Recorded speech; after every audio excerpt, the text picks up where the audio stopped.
it's PG, and I'm excited to share with all of y'all through this special May series of Unmuted with PG, where we're diving deep into some incredible things that's correlating with what we are sharing on Sunday mornings and in what we're doing, Good Grief, as we're talking about grief and mental health. And so I thank you for tuning in and sharing with us, which I believe is going to be an incredible conversation. Listen, all those who are coming to share with us in this month are going to give a different perspective of what it means to end, what it means to have grief, what it means to manage mental health. I'm excited today for a wonderful guest all the way from Bed-Stuy, New York. I'm grateful for my brother Joel Leon is coming on. He's an artist. He's just a thinker. He's a person that we're excited to have this conversation with on today. So I'm excited for him. We're going to give you some more information concerning him. He's going to introduce himself. But can we give Joel Leon a great Tabernacle community, family, and friends welcome? We appreciate it. What's up, my brother?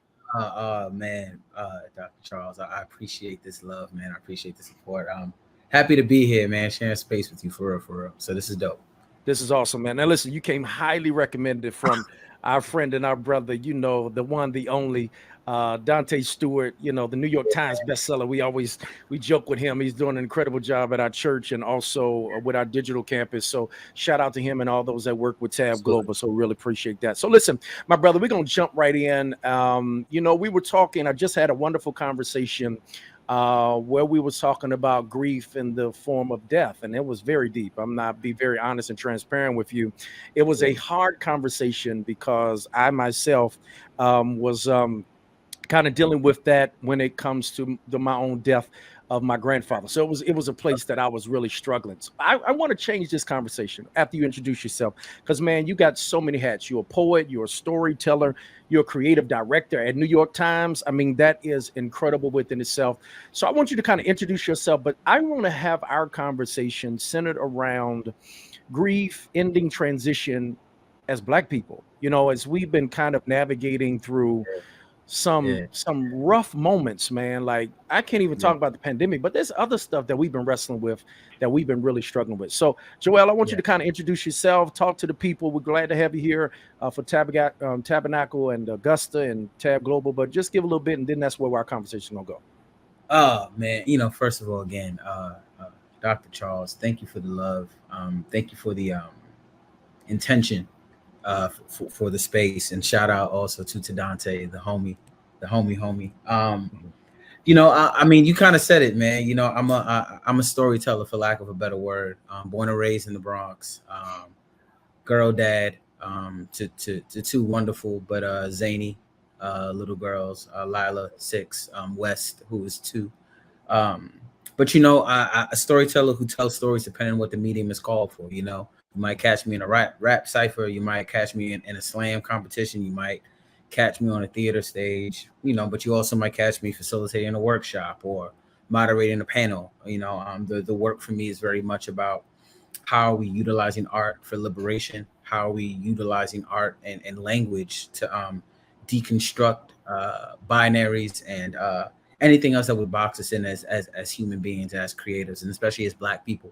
My bio reads, I tell stories to Black people. And that means my work is centered around Blackness and in all facets of Blackness, regardless of where they come from and where they start. It is inclusive of all those who are not Black, who maybe are the BIPOC community or white folks, but the message is always about us, for us, FUBU. And I think, the work, I mean, I love how you're talking about this, and, all praises due to your grandfather. I think for me, and we kind of talked about this before we hopped on, for me, the work has really been, especially since 2020, right, the onset of the pandemic, has really been about trying to help folks sift through what grief can look like outside of the physical transition that happens when we lose a loved one or an ancestor or an elder or someone who doesn't fit into that category, right? Like a lover, a pet, a friend, whomever. But the grief that happens when you lose a job. I myself, had to come to the realization I never had time to grieve the life that was now ending for me as a single man who didn't have children, right? There's like a grieving that gets to happen when we transition out of phases, when something dies and something is born again or born new. And so I think holding space for that as a community, especially as a community that tends not to hold space in general for anything that feels maybe hard or vulnerable. I think has been incredibly important, especially when we look at the state of the world we're in now, pre-pandemic, during the pandemic. I mean, we're still in the pandemic, but you know what I mean. Yeah. Yeah, we have definitely morphed into an endemic. So I feel that. Listen, that's why I rock my hat. The Brooklyn Giants is old school. People may not know the Negro Leagues, but I was rocking that because I knew I was getting on this conversation with you. Let's dig deeper with that, because I think what you rock with, this whole idea of transition. And I love the way that you said it, as far as, even moving from singleness to being married, no kids to having kids. And as we think about that, most people automatically assume that grief is only attributed to some physical loss, right? But a way of life has changed. I'm gonna be very transparent and open. I am grieving personally what was that will never be, right? So let me just throw this out, then you can kind of feel how you feel it. So I'm in ministry, man. Before COVID, man, ministry's going well. I mean, and you never want to say success in what we do, but God was blessing in an incredible way. 5 services, 2 locations, just signed the lease on the 3rd one, get ready to rock. I'm coming off a very high personally with ministry, and God is opening these incredible doors. Then the world shuts down. And it's interesting because I had a conversation today with a friend and fellow pastor in the area. And I was like, yo, I feel like the game has changed. And I am struggling because I feel like everything that I knew before has now shifted, and I am learning this thing all over again, right? It's like I play basketball, and it's like me coming out of halftime, and all of a sudden the referee said, all right, oh, by the way, the free throw line is no longer 15 feet, it's actually 18 now. And layups are 1 point instead of 2. And if you want to shoot a 3, you got to shoot from 37 feet. And it's no longer 12-minute quarters, it's 22-minute halves running clock. And by the way, I'm giving you a brand new basketball. It's not going to be the one that you used to play with. And Doc, so everything has shifted, and it has caused me to be emotionally drained. I'm not sure what kind of phone you got. You got an iPhone? Please tell me you got an iPhone. Yo, first of all, man, that sounds real judgmental, brothers. I'm judging. I am judging. I'm judging. Okay, I'm judging. I got you got iPhone? Okay, I just need to make sure that we got to start good. No, the reason I say this is because of all the transition, I am living life in low power mode. When your phone goes in low power mode, you got 20% left, 10% left. Like, I don't have energy for nothing else but to do what I do. I know I threw a lot at you, but that whole idea of transition and thinking through that was my personal thing. How have you been seeing it? And let's just kind of dive deeper into that conversation of that whole notion of transition.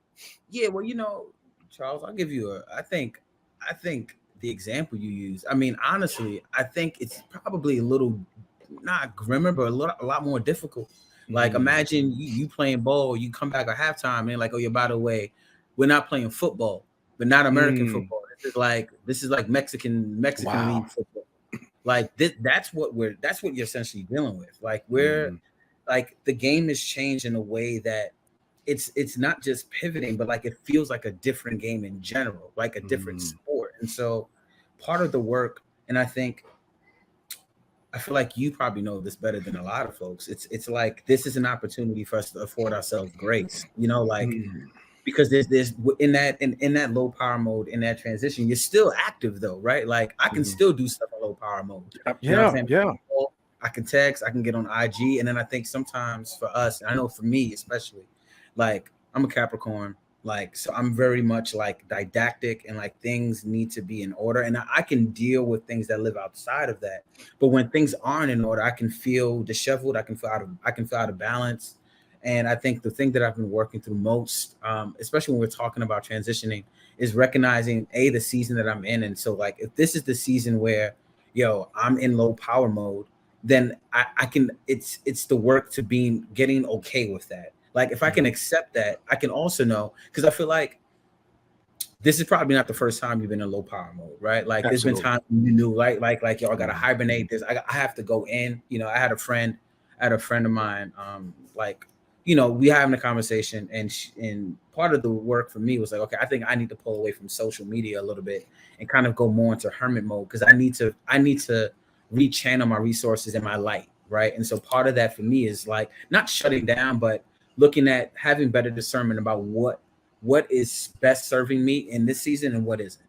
Wow. And when if I'm in low power mode, then like I think for me, what I hear is like you're regrouping. I think a lot of us are trying to regroup, right? And like re-strategize and figure out what the next thing is.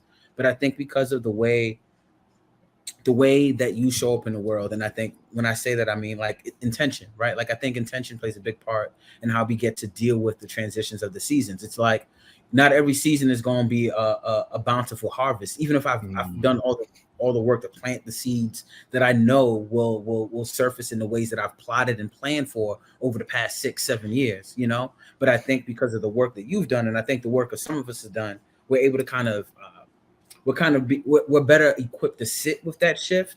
A lot of us aren't though also. And so I think for me, what the work has been is how can I just accept what is here now in this moment, knowing that it's not always going to be this way, because we're in constant influx. We're in constant transition. This is just another transition that feels a lot more different, but it still has the makings of, okay, I've seen this before, and I think for me, it lessens the tension. Like the tension ain't going to go away. But the more I can accept that it's here and it's present, the easier I think it becomes for me to show up for it in the best ways possible, Well, that's good, man. I like that idea of hibernating. And I think when I hear that, to withdraw. Now, I got to be honest, in the fast-paced world of like ministry and maybe other people listening to our conversation, I don't know what that looks like. Like, man, it's so crazy. You're saying hibernate, and all the while, man, it's so crazy. While you was talking, I don't think you noticed when we first got on, your daughter was in the back. I could see the back of her head. And then in the midst of our conversation, she's crying, right? And so how do you do that when you still have other things that are like pulling you and responsibilities and things that you got to still like you can have a bad day, but bro, you still got to be dad, right? Like you can have a bad day, but there's still deadlines at work, right? And I'm with it. And those who listening, man, I've really been, I'm hoping that our sermon series is going to give us space. And we're also doing a mental health fair. We're really trying to lean in to make sure that our health is okay from mental. I believe in Christ and a counselor. I believe in God and therapy. But what happens, man, when the world don't stop? That's my thing. Like I wish I could just take those moments, but it don't stop. I still have to show up at times. And my showing up drains me. It's crazy. Yeah. The thing that I love to do, ministry is my passion, is the same thing that drains me. Yeah. It's the same thing that takes everything from me. So what would you say to people like me who's saying, I hear you, I'm with you, Doc, I'm with you, Joel, I feel you, I'm hibernating, but man, this clock got to still get punched. This children still need to be fed. This bills still got to be paid, and I'm wrestling with all that, and I ain't got much else to give. So what would you say to that? I mean, I think, I feel like at this, this is a conversation between two brothers, right? And so what I would say to you in a situation like that is, another word that's been coming, there's been two words that have been coming up for me a lot in this past year, community and capacity, right? Wow. Right. So like, what do I have the capacity for? And what I don't have the capacity for, who can I reach out to in the community that can be of service for the lack of capacity I have? So like in partnership, like we don't necessarily like, we're sharing gender, like whatever people would consider to be a gender role of like, okay, my part, like she's going to clean the house and then cook the food. Like, no, we're like, I take care of the kids. She takes care of the kids. She got to go out. I'm home. I got to go out. She's home. Like, she's with the kids right now because I'm on a call. Like, you know what I'm saying? Like I just washed the dishes before she came from work. So like part of that is like the balance, but also capacity. How, and if it wasn't a partner, if you're not married, if you're not in partnership, who's the friend you can reach out to? And then I think if we can break things down into bite size, because if we look at even, when we were talking before we got on the call and we were talking about transition, and you brought up something really poignant, like just from like a socio-political perspective, right? Like with the transitioning that's happening with like the loss of Black lives and the senseless violence that's happening, right? I think if we look at the totality of everything, it's overwhelming. It's like, yo, how can I do anything? But, it's like 5 minutes, man. Like, the amount of time that you set aside for prayer, right? Whether that be 5 minutes, 10 minutes, 30 minutes for fellowship. Like, I think sometimes we look at, I'll give you another example too, alongside that. Like I love to read. Like reading is my jam. Now, before the pandemic, I would get on the train and I could just read chapters upon chapters because I had time. You know, like there was a time where, so I'm not with the kids. I don't have to tend to anything. That's my me time. That's gone, right? I don't have to go into the office. Like the Times is open the doors, but we're not really having to go in. So yeah. So I've had to find new ways to read. And so like, man, I would be disappointed because I would only, as opposed to reading like 6 chapters, now I'm only getting through like 5 paragraphs a night. But I'm still getting through 5 paragraphs, right? So like it doesn't have to be this big thing where it's okay, I don't have time for everything, but it's like if I have 5 minutes of gratitude, if I have 5 minutes of worship, if I have 5 minutes of community, like I send voice notes to my homies just to be like, yo, I love you, checking in, what's good, how are you, how's your heart, you know, like that quick moment of like reprieve or like hibernation, I think gives us just enough room to be able to show up in the ways that we need to show up for other people. But I think most important, if we're not filling up our cup, right? Like how are we filling up the cups of others? You know, and so for me, I think community needs us to be rested. And so I think the work is also surrounding having community understand that we all need rest in some way, shape, or form. And if we need help, we need to ask for help to know that the community is going to show up for the capacity that we might be lacking in that moment, you know? Mm. That's good, man. I like that notion of community capacity. I think that's deep. I teach on leadership capacity, but I had not heard that companion with it of community.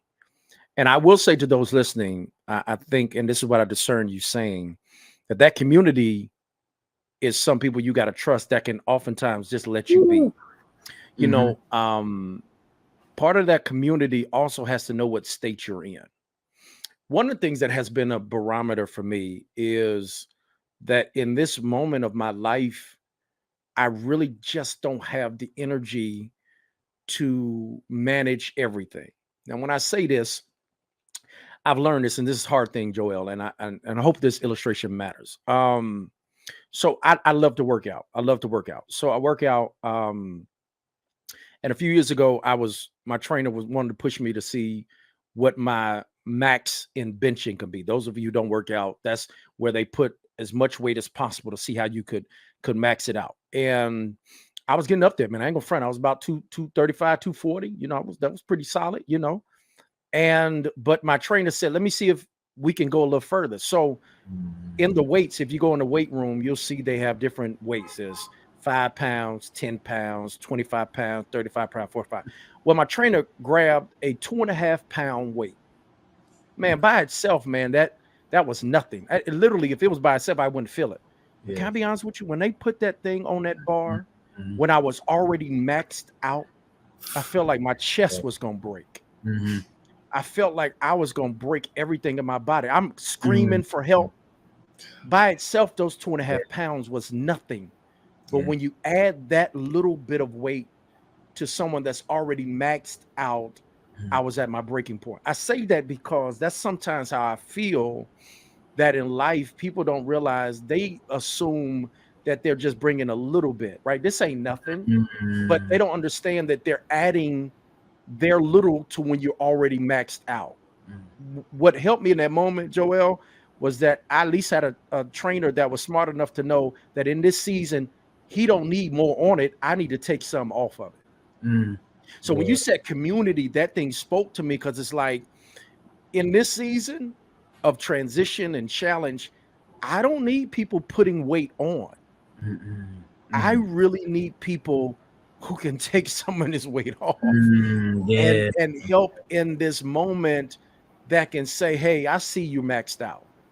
And I'm not going to be selfish and try to add my weight. Let me try to take some of this weight off. And I think for people who are listening, who's navigating this moment, it's okay to tell some people, hey, I just can't deal with you or this situation because it's adding to where I'm already maxed out. I think that in itself is something I'm wrestling with. So when you said that, man, that thing really, really spoke to me. And I appreciate you giving me some kind of language to talk about capacity and community. Let me turn it this way, unless you had something else to say on that one. But there's something I wanted to really talk to you about. I just wanted to say real quick, man, I love that. And I'm grateful for you sharing that. And I'm grateful for you being transparent and honest about that. Because the one thing, you know what I was thinking too, man, it's like what I want for us too, and like you can only do this when like you're in a healthy state, right? So like healthy would be like knowing like I'm not at capacity. I'm in overflow, I'm in abundant state, like I can give.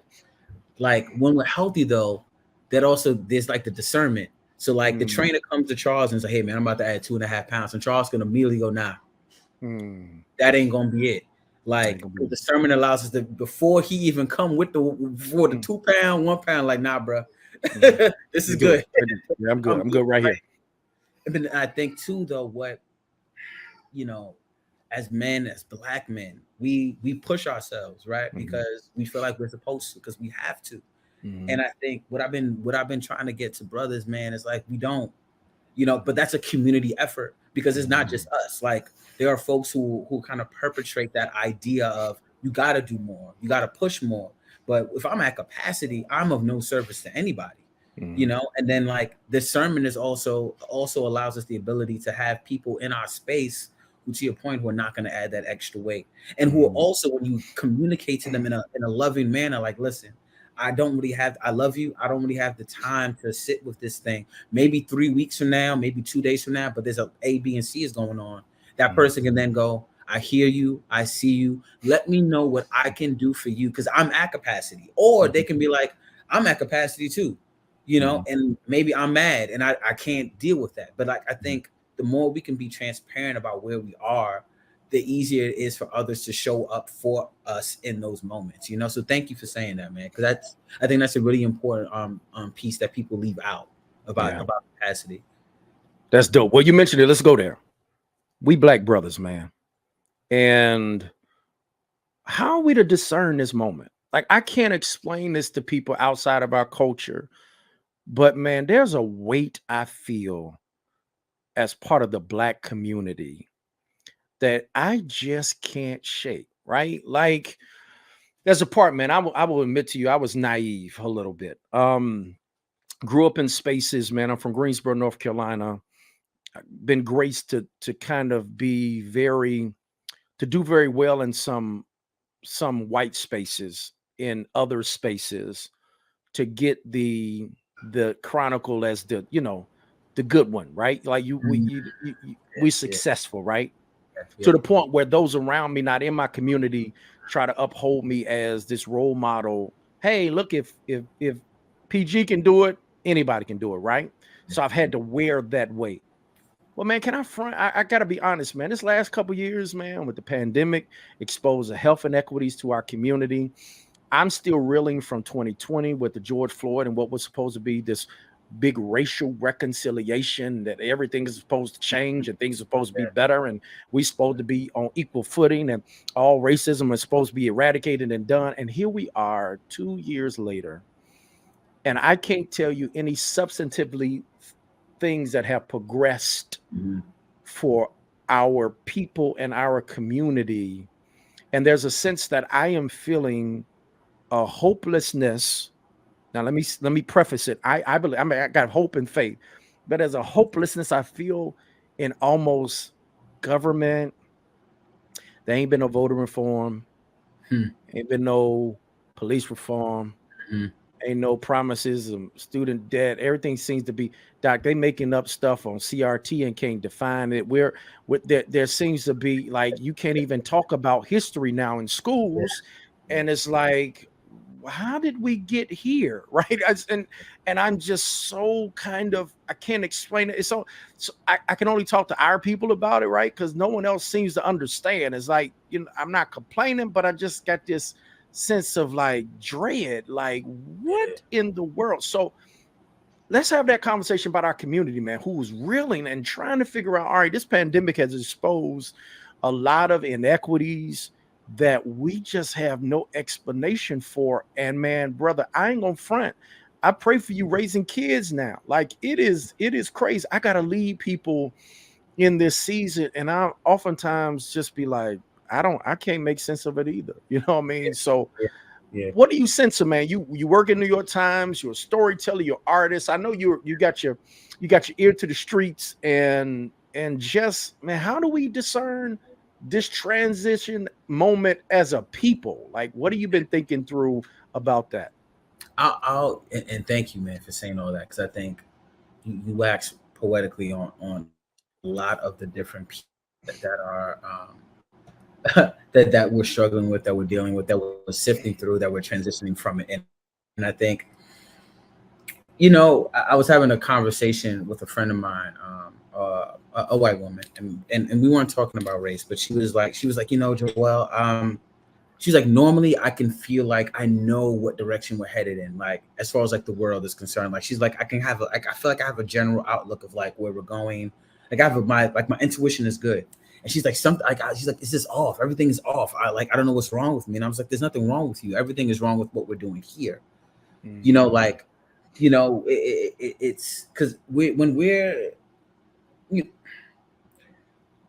weight that you're feeling is not even just your weight, right? It's the weight of our ancestors, right? It's the weight of the entirety of the community. It's the weight. There's so many layers, you know, there's so many layers. And then like, when we look at where we come from, and like whether you're from Bronx, New York, you know what I'm saying, whether you're from Charleston, regardless of whether the case might be, part of the work for us, I think, is being able to the intersections of that and recognize like that's what adds so much weight to how we show up in the world. And so for me, I think the hopelessness is fair. I think we can show up and we can hold space for two things to be true at the same time. Like you can have faith that can move mountains and also recognize that this moment feels very hopeless and you don't know what to do, because I don't know what to do. All I know what to do is create community and show up for my art and use my art in order to like try to merge those worlds together. And so what I've been talking a lot about, folks, is like we can't wait for the political leaders to do the work. You know what I'm saying? Like when I hear you talk, man, I hear you and I'm listening to you talk about like this mental health awareness month, like all these things that you're doing that I think if you waited for a Biden or your city council person or your mayor to do it, might never happen. You've taken it upon yourself to for the folks in the community to like create something. And I think that's what I'm starting to see a lot more of, which gives me hope.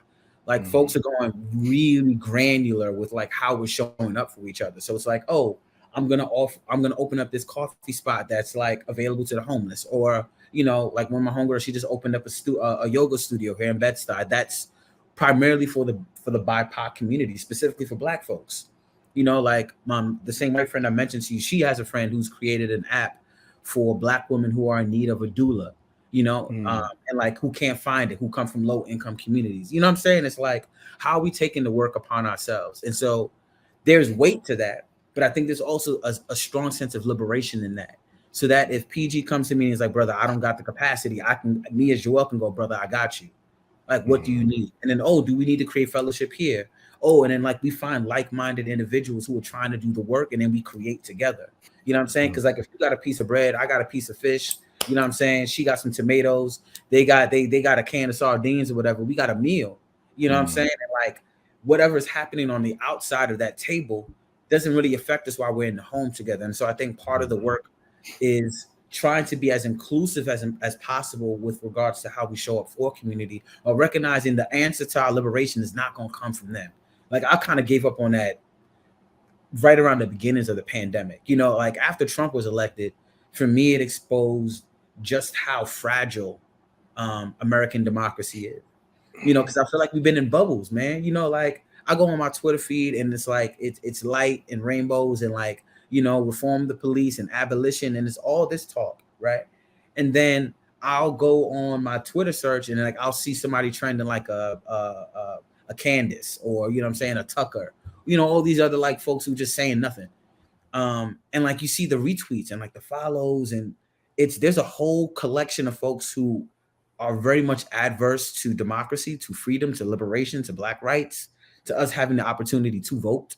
You know, the system was never created for us. And so the work, I think, for us becomes, how do we work around the system in order to build community and find liberation for ourselves, through ourselves, without need for the government. I mean, granted, we are in America. We are capitalism is what it is. I pay taxes unless you want to be like Wesley Snipes and wind up in jail. So like we got to do. We're following the biting of the government for what it is. But with brothers like yourself who's creating a place of worship. You got folks who are creating places of learning. You got folks who are creating places for like I take a Ron Finley over on the West Coast who's like eliminating food deserts and right, like Black folks who are taking the steps forward to say, I'm gonna do what I can for my community. And if we're all doing that in these pockets, I think together there's a way for liberation. It doesn't look the same for everybody, but it doesn't have to look the same as long as we get to the end zone, And like that's kind of work I've been trying to preach to folks. It's like I don't care how we get to 1st and 10.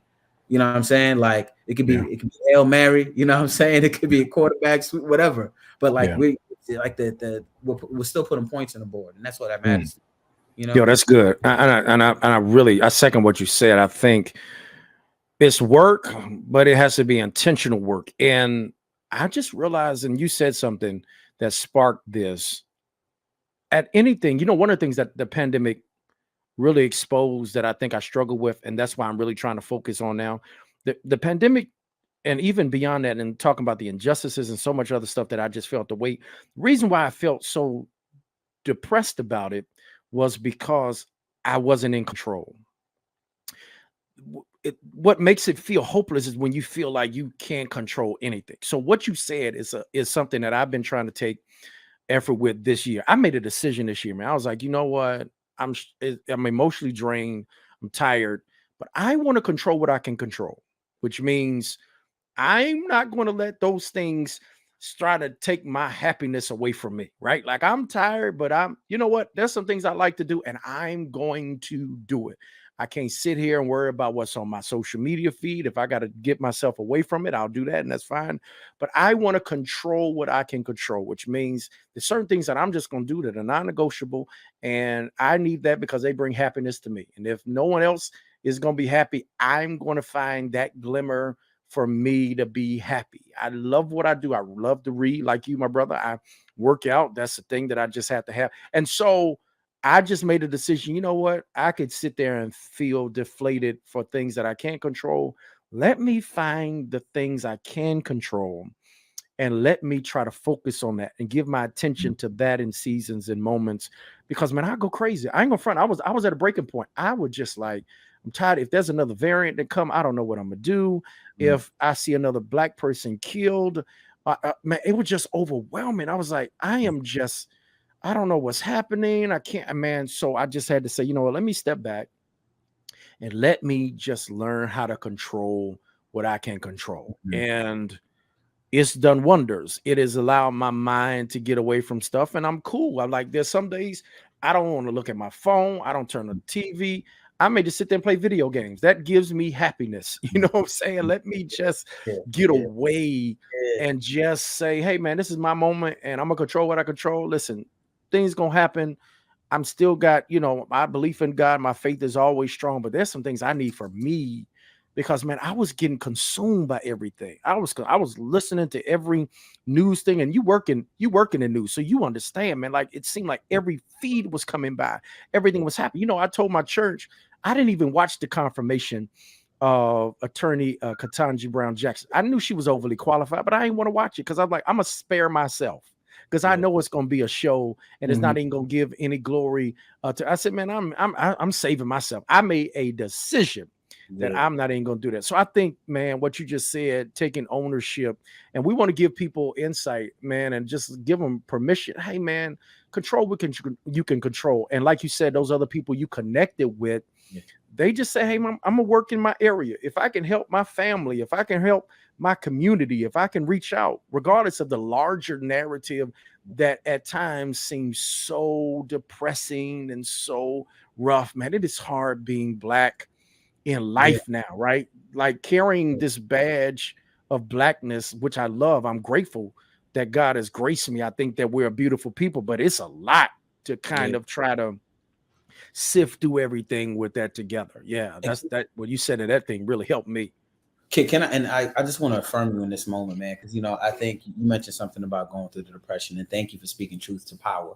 Because I think sometimes for us it's hard to admit, especially as Black men, right? Like, listen, bro, like I went through postpartum after my second child was born, and like for those who aren't familiar, specifically with the idea of postpartum for men, because I think the tendency is like you can't, so you didn't give birth to this child, but like child is still yours. Postpartum is just after birth. So right? And we just were not connected. I did not feel a connection with my child for like the first 3 months. Wow. You know, I was indifferent to my child, and like I didn't know what it was. I was depressed about it. Work was happening. We have the onset of the pandemic. There was so much collateral that I was having to process and sift through. And so thank you for calling that out, because I think once we name a thing, there's a sense of liberation that comes from being able to say, oh, this is what I'm sifting through. That's one. Two, I think what I also want for us is to make sure when we're thinking of community, because I know how you're talking about community, it's the same way I talk about community. I think sometimes folks think about the community and they think very quickly about like their nuclear family, or like the people that are like 3 houses down or 3 apartments down. But like my community is Bed-Stuy. That means the entire neighborhood of Bed-Stuy. That also means Lower East Side. My community is New York. My community honestly is the world. Wherever I'm at in a space, where it doesn't matter what city I'm in, wherever I touch down, I'm trying to create community. I'm trying to like connect with people, build with people, create space for people, create love and intentional conversations, and work with people. And to me, that is community. You know, community is also sometimes with people I do not like. And sometimes it's with attitudes that are disagreeable to my own. You know, and I think what for me, what works is when we're having, again, discernment about, you know, what is somebody else's struggle? What is the behavior? What is the causation of this behavior that's showing up, that's causing some level of tension? And how can I create community? And doesn't mean you have to, but even just being curious about that, I think opens pathways to liberation for all of us. And then 3 to that, man, listen, I bought a Nintendo Switch. When was that? Like about a year and a half ago. Like actually less than that. It was like maybe like a year ago. And it was just I was just on a video game spree. I was playing on Nintendo games, like Super Nintendo games. Like I downloaded NBA 2K. Even though I suck at it, I was like, I needed these things. And like I bought the Ninja Turtles graphic novels. I got some Transformer graphic novels. I downloaded the Marvel Unlimited on my iPhone, because I was like, okay, what does my inner child need? Like, what are the things that I'm missing right now in this moment that are going to give me joy? You know what I'm saying? Because we deserve joy. And like, I think we think, because you mentioned it earlier, like if we're even, let's just say if we're using the word success, I can't have joy or healing until I do this. It's like, who told you that? You know what I'm saying? Like who told you didn't have permission to live in your joy in this present moment, in spite of? And that's a lot of what, again, we talk about the grief and transition. A lot of us were like, man, I'm grieving. And like, I'm like, listen, but man, like, I saw a butterfly yesterday. Wow. You know I'm saying? Like, there's something magical about the fact that I can see it, that it exists, and see that we're in an environment that it grows and it can prosper. So where can we find joy in spite of everything else? Because that's what they try to rob from us, man. They've been trying to rob that from us since before we got off them boats. So like our work is like, how do we create that for ourselves, with our family, with our friends, through like beautiful conversations like this? Like, it's where the pockets of it, even if it's 5 minutes, 5 seconds, whatever. If I can get it, you know, I'm good money. You know? That's good, man. I became a diehard. I mean, I did growing up, but now I can really live it. I became a diehard sneakerhead in this pen, and it gives me joy. I be getting sneakers. Like my staff is, some boxes always coming to the office because I enjoy it. I love learning about it. I got a place here that I go. We talk about shoes. I enjoy it, and it did, like you said, bring me joy. It was an incredible thing. Look, Joel, you've been so kind with your time, man, and I really appreciate it, man. I want to close out this conversation with just this question to you. Seeing that you're a performer, author, can you tell me, in your mindset, as we come to the conclusion, how important is story to healing? As we've been dealing with kind of this mental health, transition, grief, shifting, blackness, all that stuff, man, in your words, man, as we kind of conclude this conversation, which has really been helpful, man, I really appreciate it. What does story, and how does story equate? What does that mean for healing? You know, it's everything. You know, listen, whether it's the Bible, whether it's the Torah, whether it's the Quran, like these are these are stories of faith, of prosperity in the spiritual sense, right? Growth, healing. Storytelling is in our DNA. You know what I'm saying? Whether you're looking at the works of our ancestors, whether you're looking at the stories of like your Uncle Craig, Junebug, whomever, like telling stories, kicking like, at the kickback in the living room, we are storytellers. You know, even if you look outside of our people, when you look at Greek mythology, when you look at the Greeks in general, like it's stories, Shakespeare, stories, like stories give us the room to, I don't want to say escape, because I think sometimes that leans into escapism, but I think this is a beautiful book. And I don't know if you've read it, but I feel like you have it. I know you would love it. Freedom Dreams by Dr. Robin D.G. Kelly. And essentially it's like freedom through the Black imagination.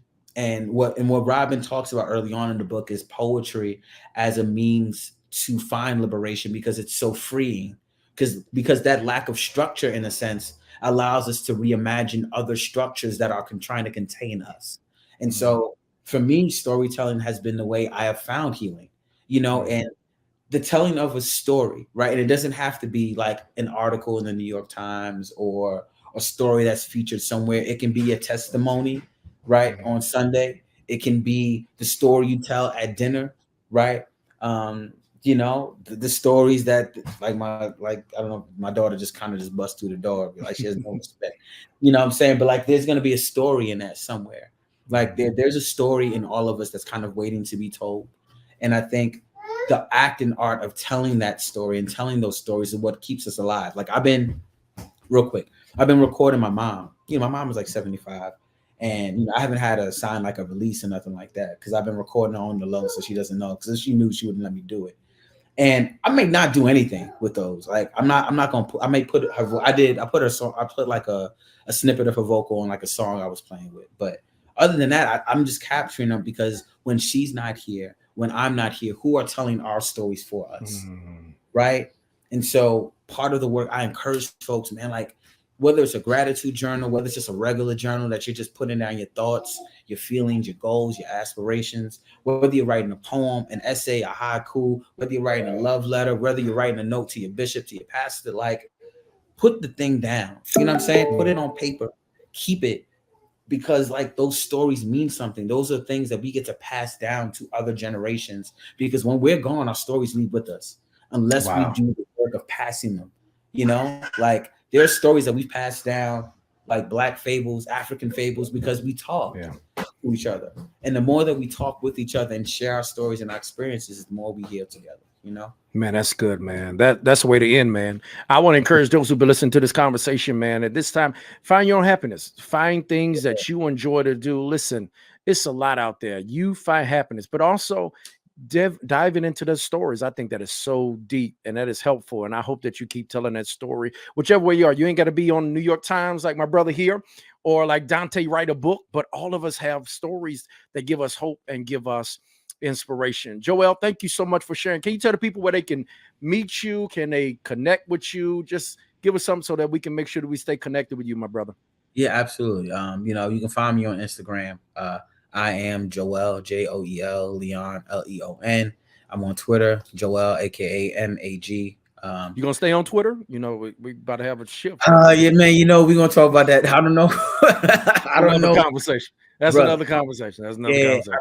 And like, I don't even know if I'm gonna stay on social. I think what I would tell people is like, if you're in Brooklyn, if you're in Bed-Stuy, find me. Like, I'm trying to like see people. You know, like I want to see people, man. So like, PG, if you ever like, if you're even remotely close to New York, just holler at me. Like, I'm trying to see people, give hugs, affirm folks, talk to folks, make beautiful art with folks. Like, I want us to continue to build community in the ways that feel natural, organic, and good to us, man. So, but you know, throw hugs in the comment section, y'all. Come on, this is spread the love day. I appreciate it. Look, Joel, thank you so much, and to all y'all that tuned in for Unmuted with PG, this has been a very insightful and encouraging conversation. Listen, we got a couple more interviews to go. Once again, I hope that you tune in. I hope that they're uplifting and encouraging and insightful. And once again, I really appreciate you. We say this all the time because we've been blessed. We're gonna be a blessing. I'll see y'all soon. Peace.